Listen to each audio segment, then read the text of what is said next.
With the Scabbed Wings on just face, what about it? He built a flower, the freshest crop, dropped up all the wounds with his rock and roll song. Rock and roll song. Rock and roll song.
What's the bottom line of coming to Europe?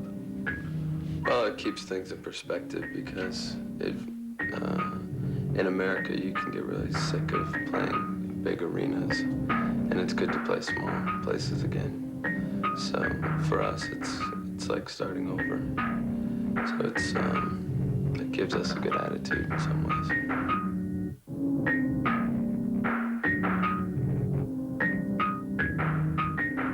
The European audiences understand what we do a lot more because they have a better sense of irony, and they look at America from an outside point of view, which is kind of how I write about America.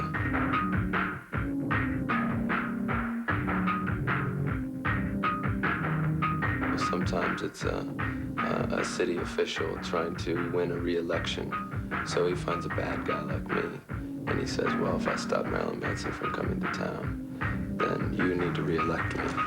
Or maybe it's a Christian fundamentalist that wants something to talk about on Sunday so that they can collect money and things like that. But in America, religion doesn't have much to do with spirituality. It's just much more of a business. In Europe, people look at religion differently. So I think Europe is much more open-minded and appreciative of, all kinds of art, whether it's music or something else.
I think the new album is a lot more open.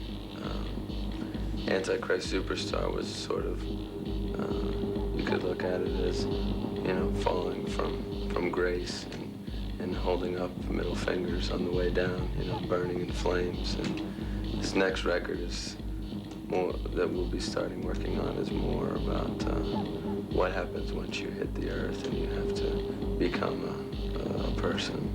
So it's growing from all the things that we've experienced. I think people will be very surprised, and that if anyone thought that this was the best we could do, it's just really the beginning for us.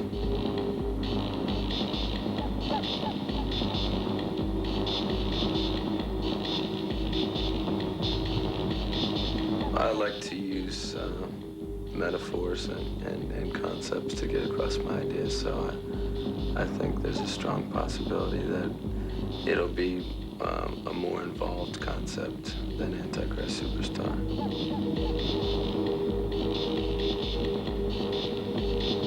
In some ways, I feel like the next record is to be the antithesis of Antichrist Superstar. It's almost an opposite perspective. So it should be very interesting to make.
I wasn't tired of the imagery that I'd created, but I've always found that defending yourself is really unnecessary, I think.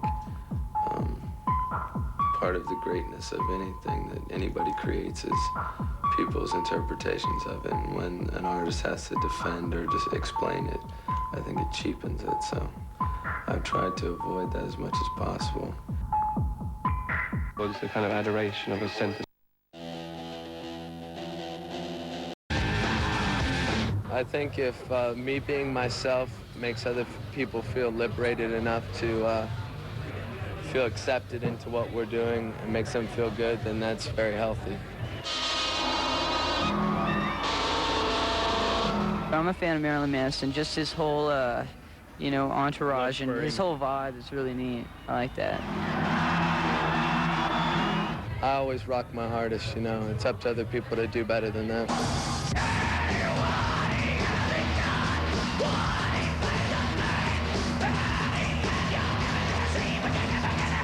I thought this was the best festival that we did on this European tour. The UK has been very supportive. Recently, Kerrang just voted us best band in the world, and we wanted to make sure that everybody remembered that that was true. I'd hate to go on after us. You He is the angel with the scabbed wings, on tons of bass, on a powder nose. He will deflower the freshest crop of all the wounds with his rock and roll stars. Rock and roll stars. Rock and roll stars. I think I'm a perfect example of what America is about. The problem that people are having is that I am speaking my mind about that very same thing, and people don't want to hear the truth. People would rather think that America is happy and everyone gets along and everyone's created equal and life is fair and that if you believe in God, you're going to go to heaven. But I'm telling people how I feel about the world, that it's not such a pretty place. This album, Antichrist Superstar, was about bringing around the end of the world in a musical sense and a spiritual level, making people kill off their old ways of thinking and become a new person.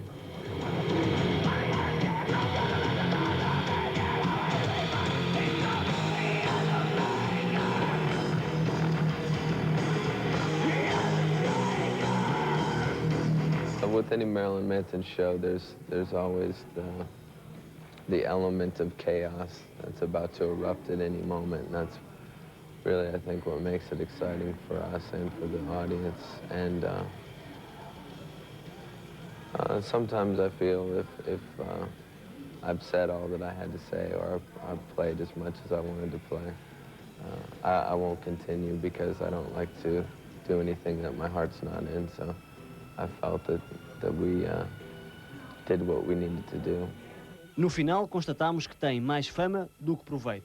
Nós falámos com ele e continuamos inteiros. Estão convidados a confirmar. No fim, ele deixou-nos uma promessa. If people were surprised by this record, they'll be more surprised because we've continued to transform into something that people wouldn't expect, and I think it'll be a very powerful record. I think anyone who had their doubts about Marilyn Manson will be proved wrong when this album comes out.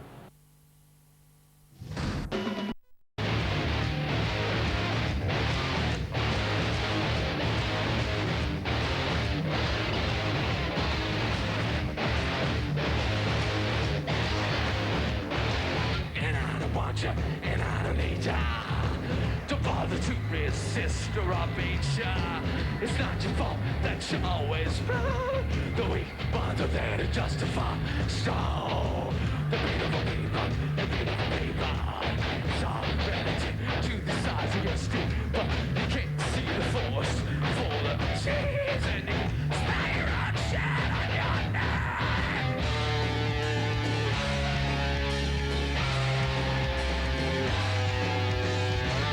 There's a time to discriminate.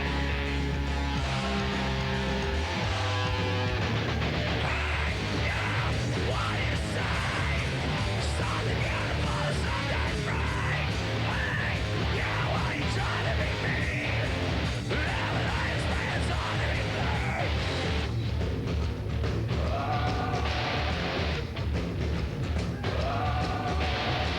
The bombs are left in every house. It's hard to pick which one ain't the most. The humble people. So anatomic size of your steamboat. Capitalism is made this way. The fashion man is all will take it away. Hey, yeah, what do you say? Hey, yeah, why you trying to be mean? Your appetite is when it's hard to be blue. Marilyn Manson. You said once, if the government and the society wasn't so messed up and as bad as it is right now, there would never be a band like Marilyn Manson is. Well, in America, there's such a pseudo-Puritanism. Die meisten Amerikaner sind Pseudo-Puritaner. Sie sagen etwas und tun doch das Gegenteil. Ihre Ängste und Vorurteile ließen Marilyn Manson entstehen. Und ich verkörpere alles, wovor sie Angst haben. Ich sehe es als meine Aufgabe, sie zum Nachdenken zu bringen. I think it's kind of my job to make people think so that everybody doesn't just accept the popular opinion that somebody. Ich glaube, deswegen versucht man mich für alles Mögliche verantwortlich zu machen. Das war bei Elvis oder den Beatles genau das Gleiche. Die Leute wollen einfach nicht wahrhaben, dass sie ihre Kinder nicht richtig erziehen. They do a poor job of raising their children. You came out with the cover song Sweet Dreams. Why did you choose that song? I always thought it was Für mich war das eines der wenigen ehrlichen Liebeslieder. Und weil ich wollte, dass die Leute auch richtig auf den Text achten, spielen wir es langsamer. Would really listen to the lyrics, so I slowed it down.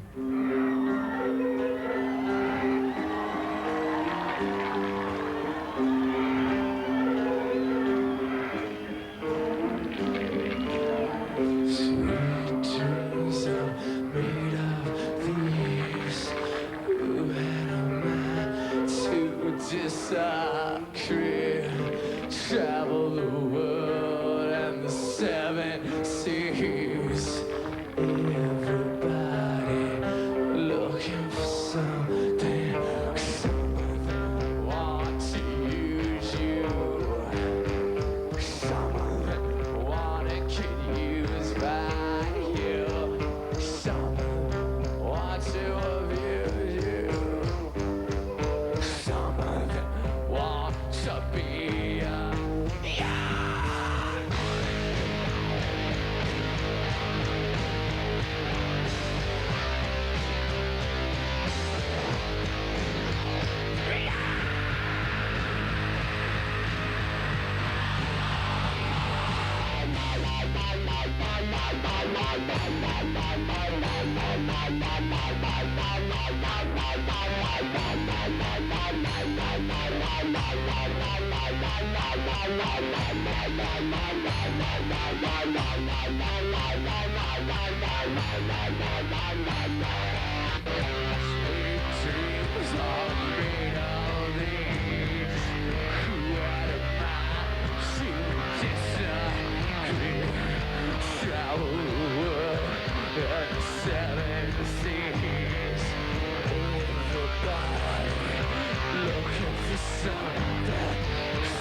Marilyn. Hi there and welcome down to Charlotte in North Carolina for what promises to be a particularly dark and, depending on your perspective, disturbing edition of Headbangers Ball. Sex, mutilation, pornography and weird medical fetishes are all a part of everyday life for the self-proclaimed sickest band in the world, Marilyn Manson. Tonight we're joining the band on their US tour to find out why, with their new album Antichrist Superstar, Marilyn Manson created music to bring about the apocalypse. Whoever shall call upon the name of the Lord shall be saved! Bullshit! As a preview to their upcoming European dates, this show should tell you everything you ever wanted to know about Marilyn Manson, but were too afraid to ask. God damn y'all righteous.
Yes, indeed. Tonight, Headbangers Ball has it all. Malice, makeup and mayhem with Marilyn Manson. And it's our pleasure to join Marilyn Manson on their US tour. And I must say, Marilyn, it's a pleasure to meet you guys. Welcome to Marilyn and Twiggy. How's the tour been going? Very well. It's been sold out everywhere, so everything's going good. Only a few bomb threats, so we're still alive. Well, I wanted, first of all, actually, to congratulate you on the album going in the US Billboard chart at #3.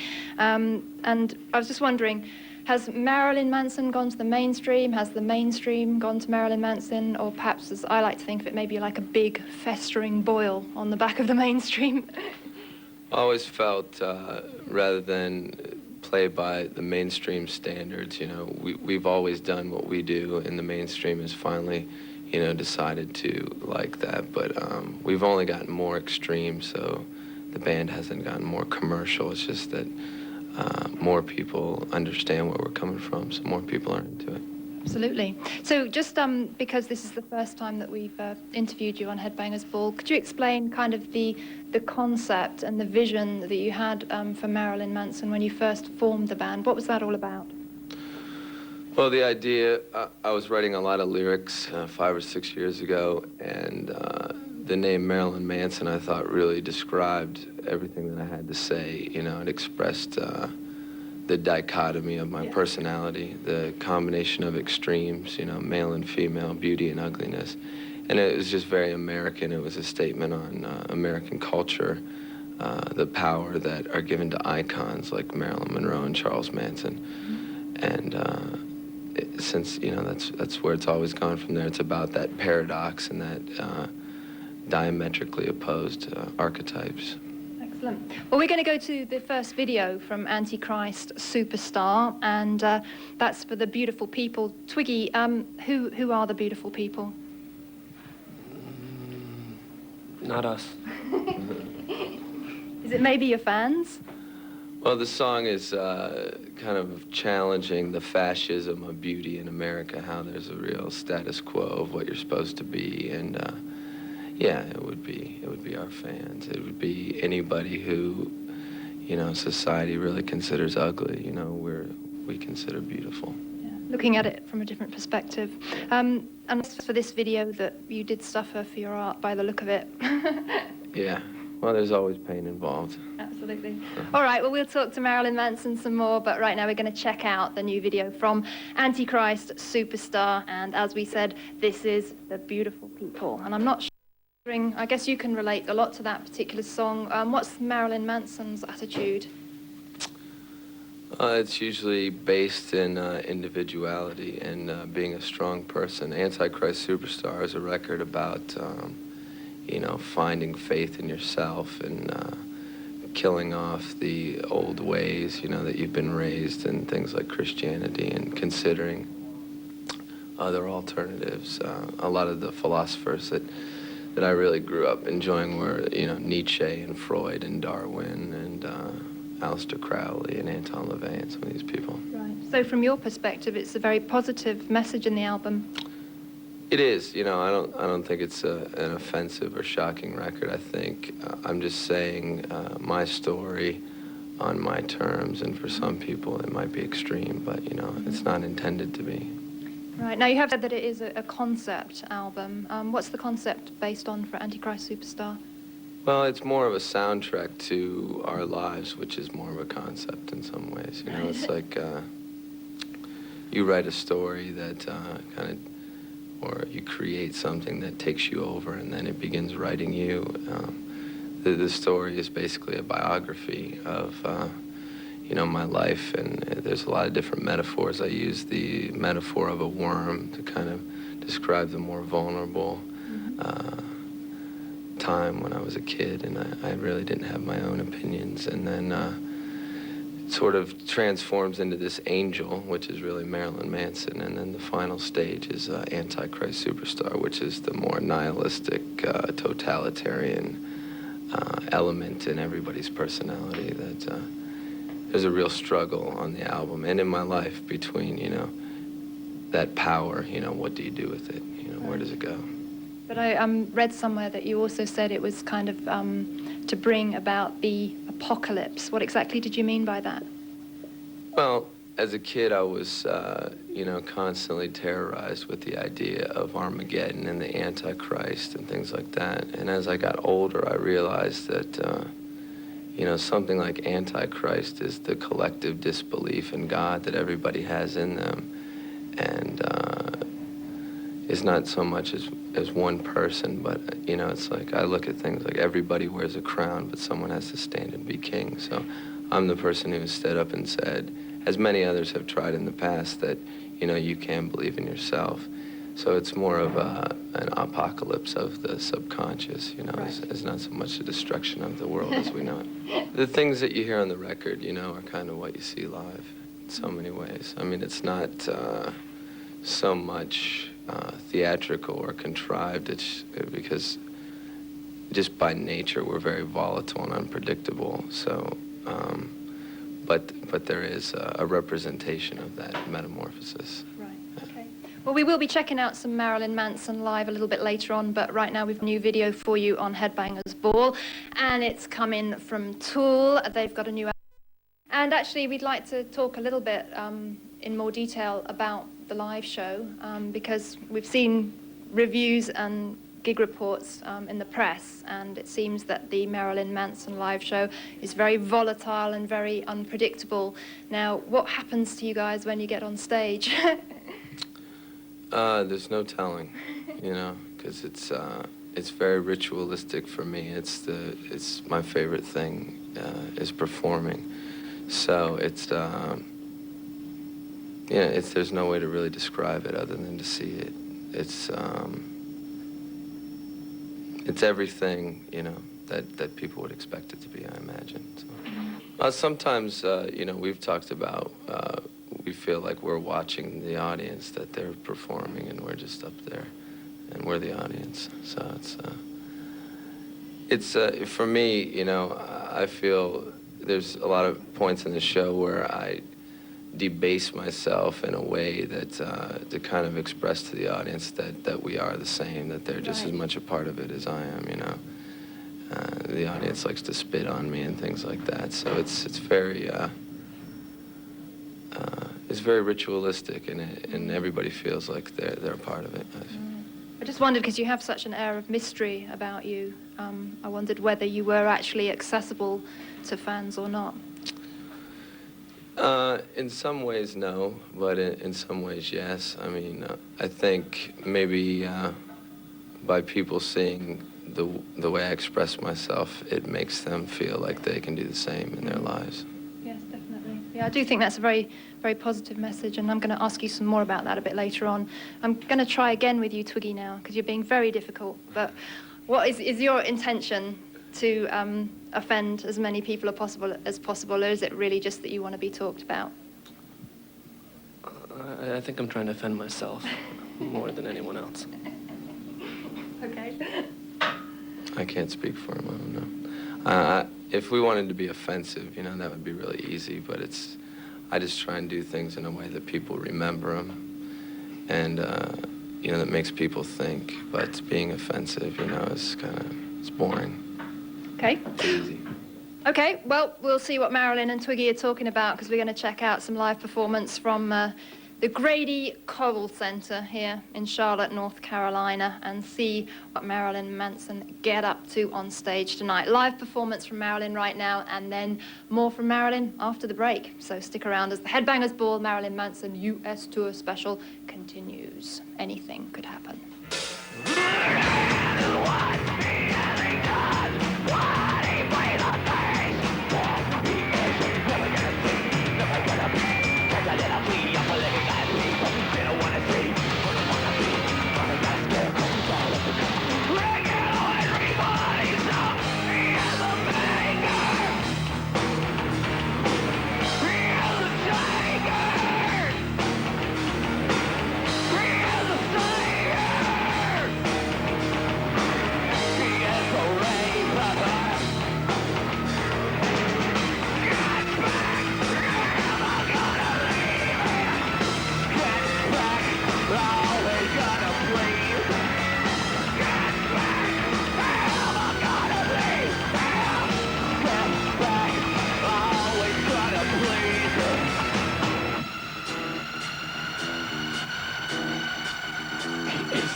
About it.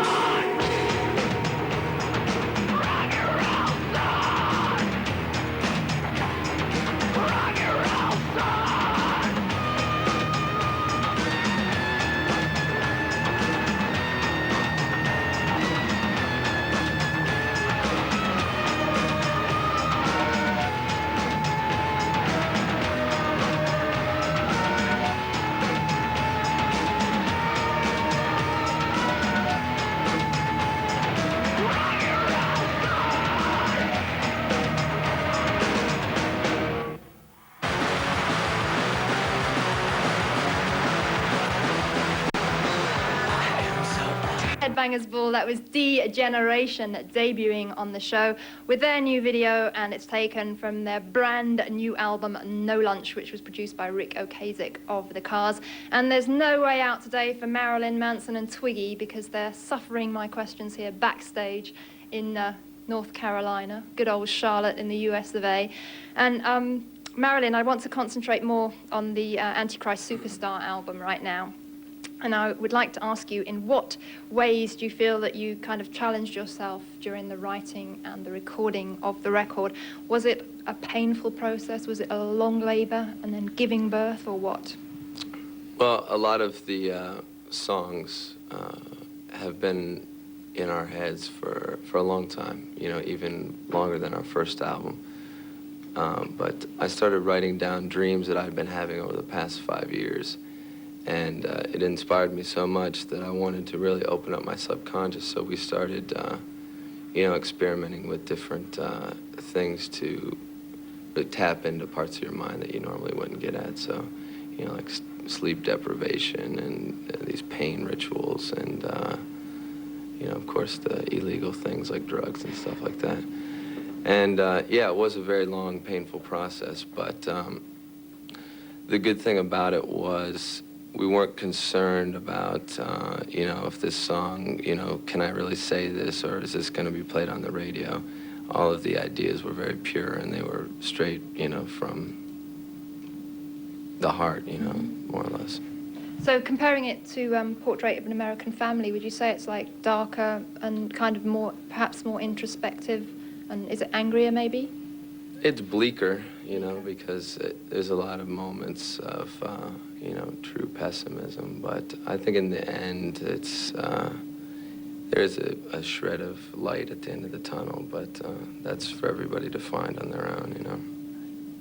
Bit of a magical mystery tour then. Misery. Misery tour. All right, okay. The lyrics, some people have said they're, you know, very negative and quite disturbing. What do you think a psychiatrist would say about you and your lyrics? I don't know if he'd even want to deal with me. He wouldn't take you on as a patient. Well, he'd make a lot of money because he'd have a long time trying to...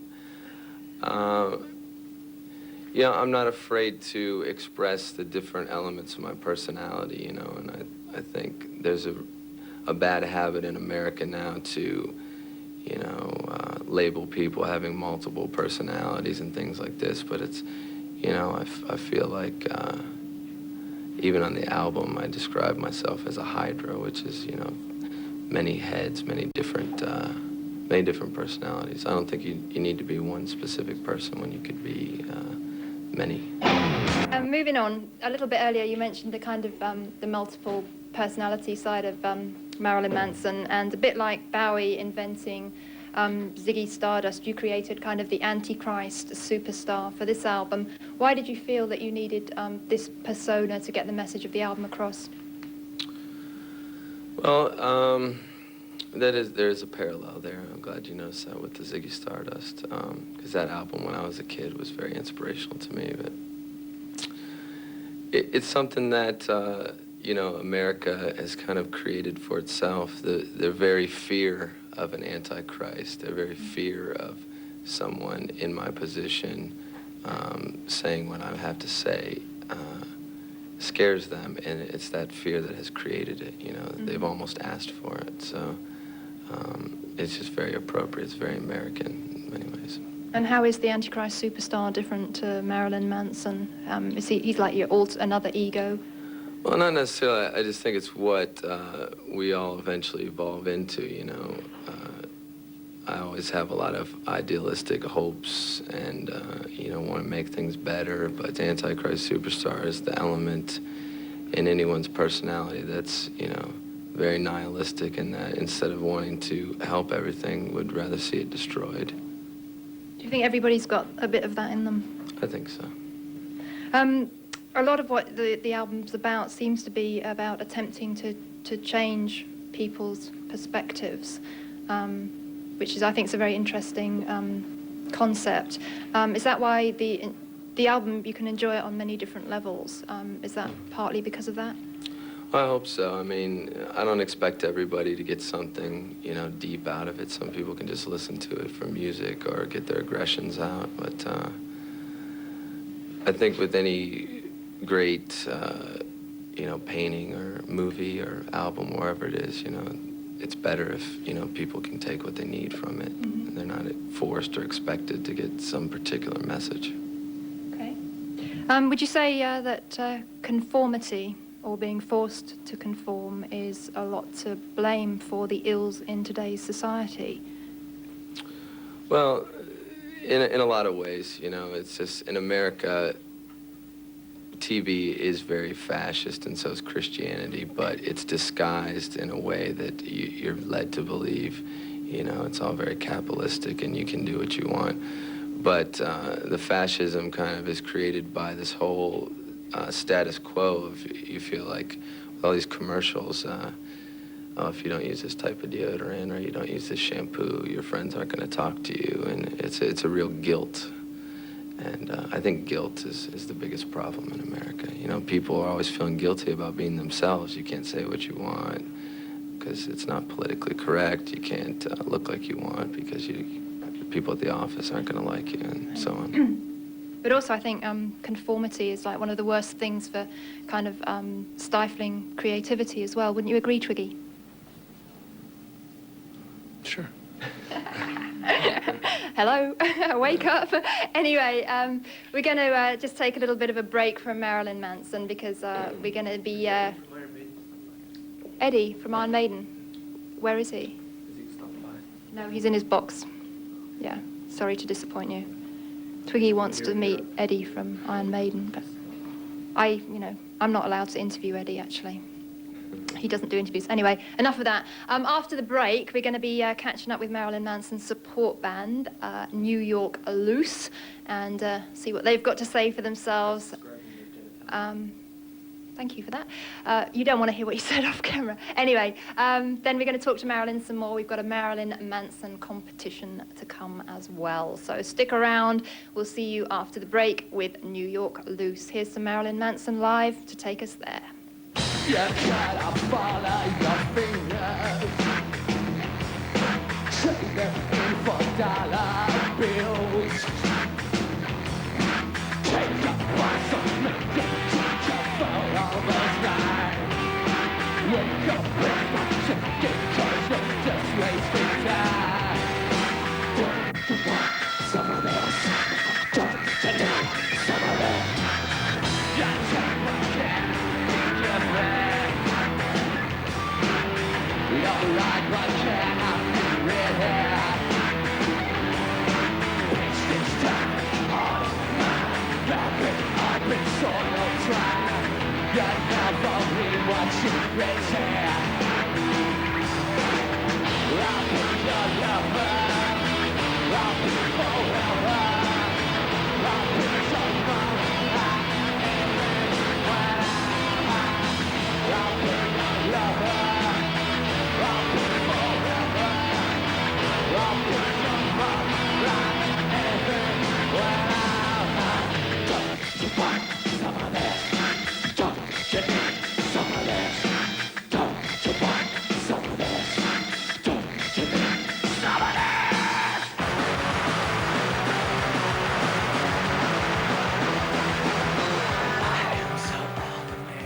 Back to Headbangers Ball, Marilyn Manson US Tour Special, and we just enjoyed a great video there from 9 Inch Nails, Head Like a Hole. And talking of 9 Inch Nails, Trent Reznor is somebody that Marilyn and Twiggy know very well because he produced their new album, Antichrist Superstar. So, Marilyn, I just wanted to put it to you that working with such a great musician like Trent must have been a very satisfying and also, rewarding experience. Do you think that you allowed his influence to come through a bit more on this record, and also he co-wrote some songs with you, didn't he? Yeah, we approached this one more open-minded. We had a lot of songs that were written on the road, Twiggy and I, and we wanted an outside opinion. And our guitar player left at the beginning of making this record, so Trent plays guitar too, so every now and then if he had an idea, so it came in. We were, in the past, the songs were songs that we'd been playing live, so they were kind of set in stone. Right. But this album, we wanted to approach kind of like the White Album by the Beatles, and just anything goes. So, Right. yeah, it No worked limits. out good. Yeah, it worked out good. Yeah, absolutely. And actually, you just mentioned you had to get a new guitarist. That was Zim-Zum. So how come Zim-Zum didn't get a celebrity and serial killer name? Well, he was more of joined Antichrist Superstar in some ways. That was Dungeons & Dragons character's name. Oh, right. And we just transferred it over to the band. That would be a good trivia question right there. What does Zim-Zum mean? I don't know the answer to that one. It's an old religious term, I think. Yeah? Yeah, because I thought today I could be called Alanis Ripper. Do you think that's good? Ripper by Judas Priest. No, like Alanis Morissette and Jack the Ripper, I was just like getting into the Marilyn Manson vibe. All right, we'll go with that. Okay. Anyway, let's get serious here. Now, the lyrics on the album would suggest that you're perhaps you have a negative outlook, you're very angry. Where does that anger come from? Did you feel like an outcast when you were growing up? Well, I've always felt on the outside looking in, but it's easiest to express all of your emotions, whether it's anger or love or anything in between in what you do. So, I mean, I don't think everything that I do is angry, but, that's definitely where I put my anger. Right. So anybody with any bit of intelligence has got to be pissed off, because if they see how things are in the world, they're not going to be happy with it. Absolutely. Yeah, so. I have to say that you make the best videos. All your videos have gone down very, very well at Headbangers Ball. They're so artistic, and you guys just look great. Is that one of the most kind of another of the things that you really enjoy about the expression of Marilyn Manson in the videos? Film and things like that are really my first love, and so when we get to make videos, it's just as important as a song to me. It's not a commercial for me. It's a whole work of art on its own. So we plan on working on a movie and things like that in the future. So fantastic. Yeah. Keep that up. Excellent. Okay, well, talking of videos, we're going to check out Marilyn Manson's breakthrough video from the EP, Smells Like Children. We're going to check out their cover of the Eurythmics' Sweet Dreams.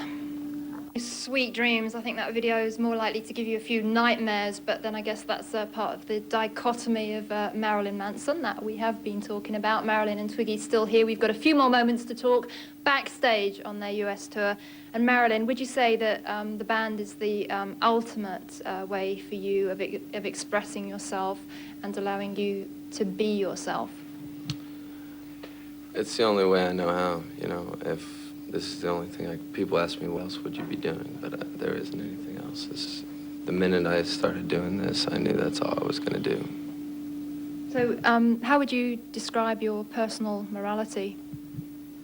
Well, strangely enough, a lot of my ideals are Christian in a sense, but it's just I don't like the way that religion is portrayed in America. But I think the album really expresses, when you look at the lyrics, it expresses, you know, how I feel. I mean, it's based in individuality and strength and believe in yourself, you know, believing you're your own God.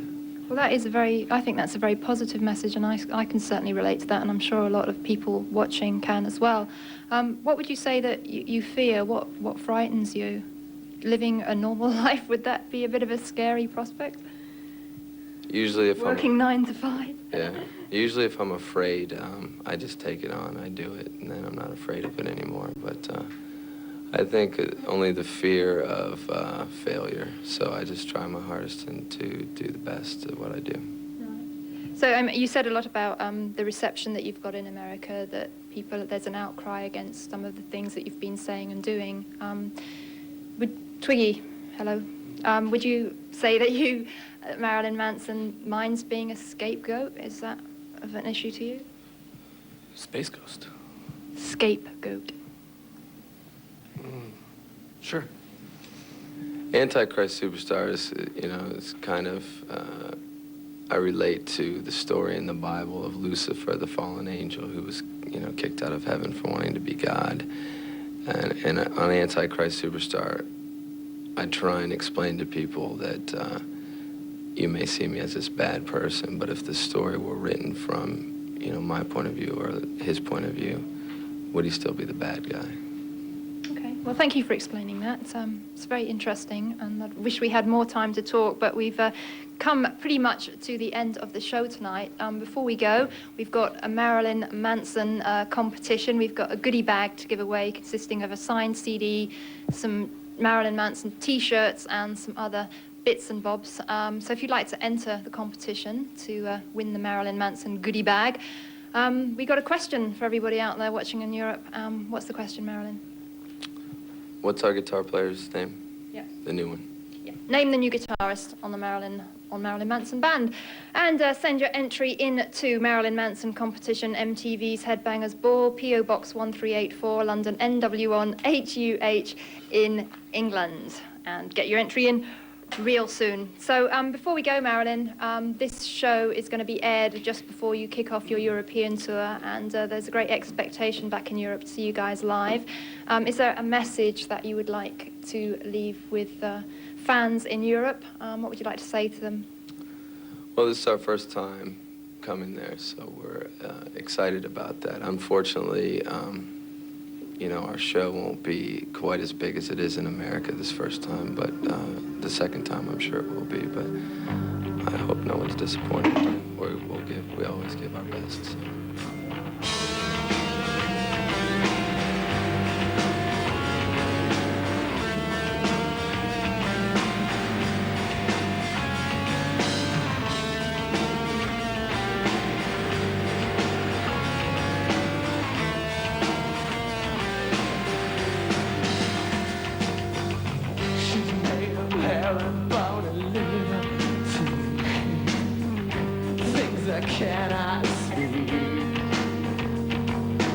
She crawls out like a crippled lady. Spiders just don't see. Laura color on this boy. Silver silent spider league. I never wanted it to ever spoil. Blossom. Take your hatred out on me. Make your victim mine. You'll never ever believe in me. I am your turning.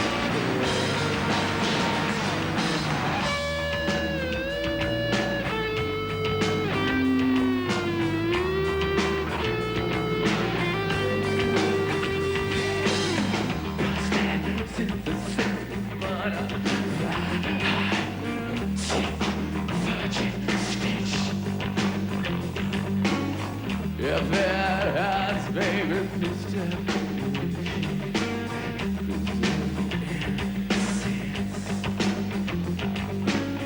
I never wanted it to end like this.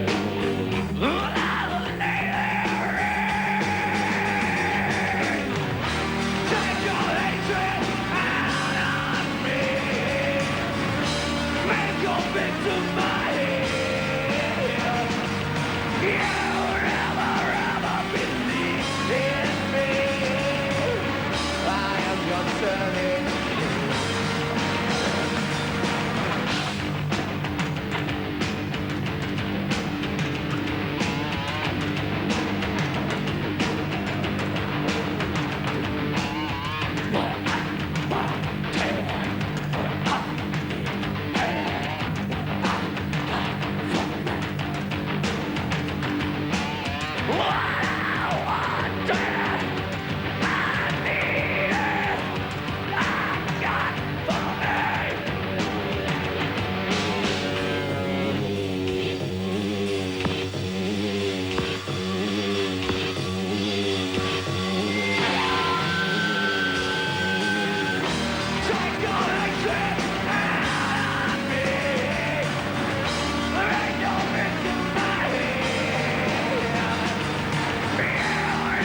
Last question.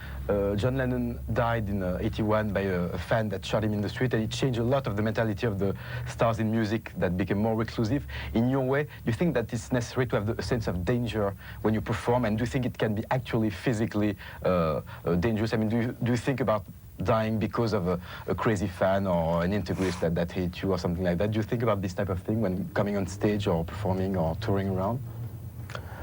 I don't think about it so much, but I think the idea of that danger makes what I do more worthwhile to me. It makes me feel like I have more of a reason to do it, I guess, in a sense. Marilyn Manson, un sacré morceau, l'album c'est Antichrist Superstar, le max est fini, merci à lui, je vous rappelle que pour nous écrire c'est 3615 code MCM, rubrique courrier, merci, à plus et Jax.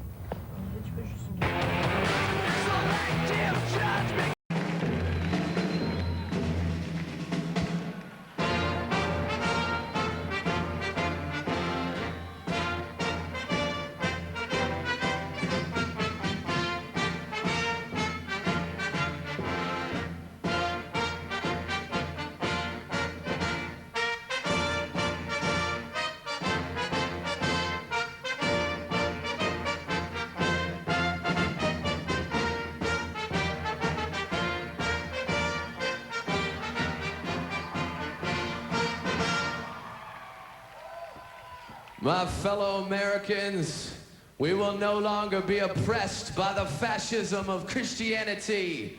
And we will no longer be oppressed by the fascism of beauty. Because I see you all sitting out there trying your hardest not to be ugly, trying your hardest not to fit in, trying your hardest to earn your way into heaven. But let me ask you, do you want to be in a place that's filled with a bunch of assholes?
How does it feel?